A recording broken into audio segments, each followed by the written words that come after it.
but there's a lot of stuff to talk about this week, and we start off with the old saying, and a child shall lead them, and that child is Zoilo Almonte. Where did he come from? Well, he's been in the minor leagues. He's been a young man that's been a switch hitter, and sometimes it takes switch hitters a little bit longer because they have to get at bats from both sides.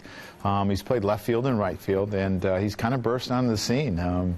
Getting 3 hits on Friday night, hitting his first homer, and having 3 RBIs on Saturday and being a big part of the offense again. Now, we've seen a lot of Almonte in spring training, and sometimes kids, I guess they should come into spring training thinking, let me impress people in case something happens. He's not going to make the team. What did you see from him in the spring trainings you've seen him? I think he pressed because I think, you know, when Curtis went down, I think he probably felt he had a chance to make the team and being a switch hitter, and I think he tried too hard, and he did some things that he's not accustomed to doing, and he struggled. But he went to AAA, straightened things out, and he's been a big part of our offense the last few days. What type of outfielder is he? You know, I think he's looked pretty good to me. He made a good throw. I think it was on Friday night, kept a runner from trying to tag up at third. He's cut some balls off and kept guys to singles in left field. And our left field's a big left field, but he's played pretty well. Thursday, he got his first hit, ground ball off the bag at third. Could have been a double. Then you mentioned the 3 hits on Friday and the home run. Do you still get a kick out of it for these kids when they do that? Because when he came into the dugout, you had a really big smile on your face. You never forget your first hit and how important it is. And, you know, one of the reasons I kept pinch hitting him, I wanted to get it out of the way because I think the longer it goes, it's kind of a weight on your back because everyone wants to get their first hit because then you feel like you've arrived. And they always say, well, now you have a statistic on your bubblegum card. So for him, it was important to get it out of the way, and he's rolled ever since. And what I've been impressed with, and the guys in the booth, Paul O'Neill and David Cohn, he shows a lot of patience at the plate.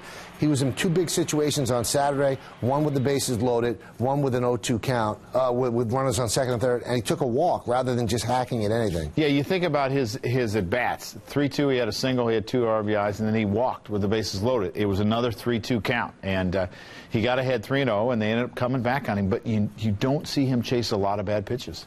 You wonder, though, how come an organization doesn't give up on a guy who's been there that long? 2005, that's a long time to be in the minor leagues. And how does a young man not give up on it? But here he is. Well, you think about Zoilo Almonte, and where were you probably when you were 16 years old?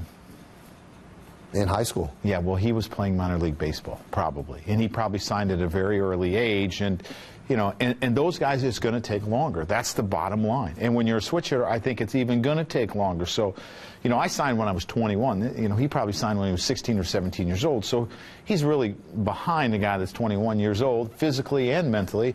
And it's just, you know, trying to learn the language and learn a lot of different things. But he's a good-looking young hitter. All right, now, second guessing of a manager is part of the job, especially here in New York. Right, I mean, that's what the show's all about. But I want to give you props, and I want you to explain to me what happened on Saturday. Almonte looks like he's taken left field for now. Wells has been struggling. You've got the bases loaded. Game is on the line in the 7th inning against the Tampa Bay Rays. And you've got Jake McGee, a hard-throwing left-hander on the mound, and you decide to go to Vernon Wells, who has struggled to an extent that you can't even believe.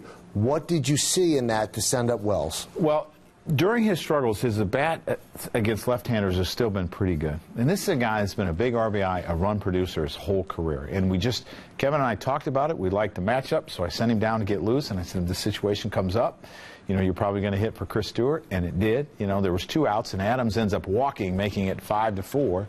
And then he had a big double, and we scored 2 runs and went on to win the game. How satisfying is that? And you've been doing a lot this year. I know you're going to be humble about it. Pushing the right button. I mean, that's pushing the exact right button. You know, I get excited for the player that comes through because that's a big situation. And he has had his struggles the last month, you know, and for him to get a big hit like that, I thought was extremely important for him. All right, where does Wells fit in now? Because if Almonte keeps hitting and he's a switch hitter, you can't exactly platoon, so where do you fit him in? Well, you worry about it then. You know, I mean, so that's what I do. No, of course not. I never do. I mean, that's what I do. So, but he's going to play against left-handers. Mm-hmm.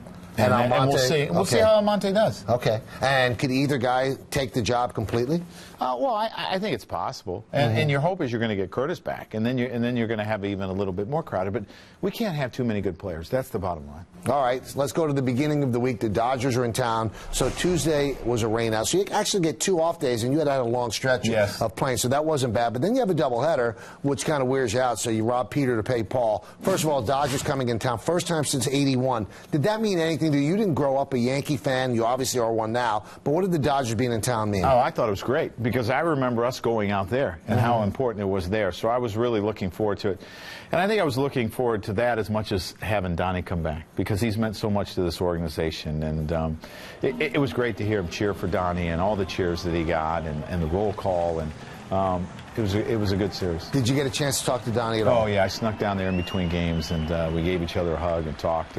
And Joe Torre happened to be around, so it was like the three of us back when we were coaching. I was wondering, you beat out Don Mattingly and Tony Pena for the job. Now, Tony Pena is obviously a respected baseball man, but Donnie Baseball is one of the big-time Yankees of all time. Was that an awkward situation for you getting the job?